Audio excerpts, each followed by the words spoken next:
Hello दोस्तों, आज मैं आपको सुनाने जा रहा हूँ माँ की सेवा की कहानी।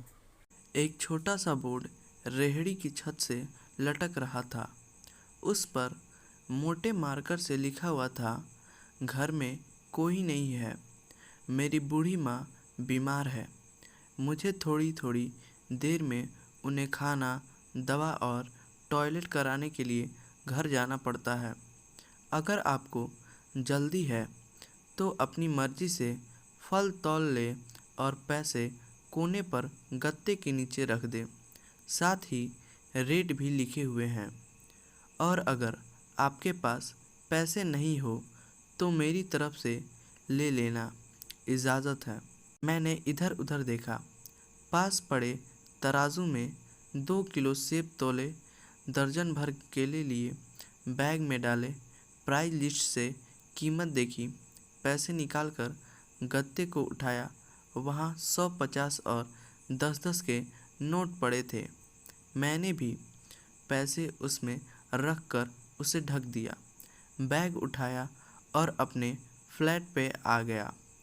रात को खाना खाने के बाद मैं और भाई उधर निकले तो देखा एक कमज़ोर सा आदमी, दाढ़ी आधी काली आधी सफ़ेद, मैले से कुर्ते पजामे में रेहड़ी को धक्का लगाकर बस जाने ही वाला था। वह हमें देखकर मुस्कुराया और बोला, साहब, फल तो ख़त्म हो गया। नाम पूछा तो बोला, सीताराम। फिर हम सामने वाले ढाबे पर बैठ गए। चाय आई। कहने लगा, पिछले 3 साल से मेरी माता बिस्तर पर हैं, कुछ पागल सी भी हो गई हैं और अब तो फाजिल भी हो गया है। मेरी कोई संतान नहीं है, बीबी मर गई है, फिर मैं हूँ और मेरी माँ। माँ की देखभाल करने वाला कोई नहीं है, इसलिए मुझे हर वक्त माँ का ख्याल रखना पड़ता है। एक दिन मैंने माँ का पाँव दबाते हुए बड़ी नरमी से कहा, माँ, तेरी सेवा करने को तो बड़ा जी चाहता है, पर जेब खाली है और तू मुझे कमरे से बाहर निकलने नहीं देती। कहती है तू जाता है तो जी घबराने लगता है। तू ही बता मैं क्या करूं? अब क्या गले से खाना उतरेगा? ना मेरे पास कोई जमा पूंजी है। ये सुनकर माँ ने हांफते कांपते उठने की कोशिश की। मैंने तकिए की टेक लगवाई।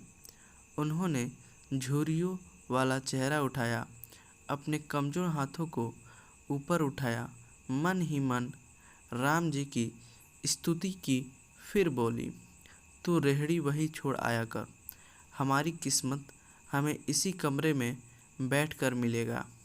मैंने कहा, माँ, क्या बात करती हो? वहाँ छोड़ आऊँ तो कोई चोर उचक्का सब कुछ ले जाएगा।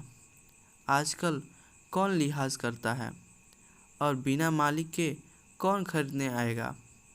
कहने लगी, तू राम का नाम लेने के बाद रेहड़ी को फलों से भरकर छोड़कर आजा, बस ज़्यादा बकबक नहीं कर। शाम को खाली रेहड़ी ले आया कर।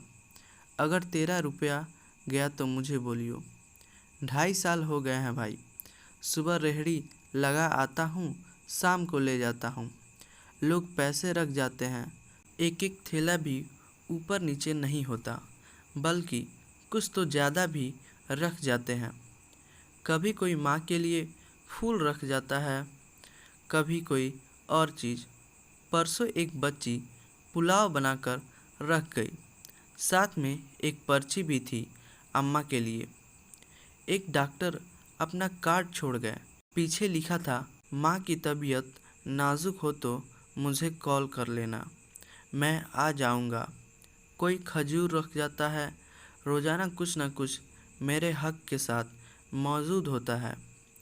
ना माँ हिलने देती है, ना मेरे राम कुछ कमी रहने देता है। माँ कहती है, तेरा फल मेरा राम अपने फरिश्तों से बिकवा देता है। आखिर में इतना ही कहूँगा कि अपने माँ बाप की सेवा करो और देखो दुनिया की कामयाबी कैसे हमारे कदम चूमती है। तो दोस्तों, अगर ये कहानी आपको पसंद आई होगी तो आप इसे लाइक करें और अपने दोस्तों के साथ शेयर करें और कमेंट बॉक्स में बताएं ये कहानी आपको कैसी लगी। धन्यवाद।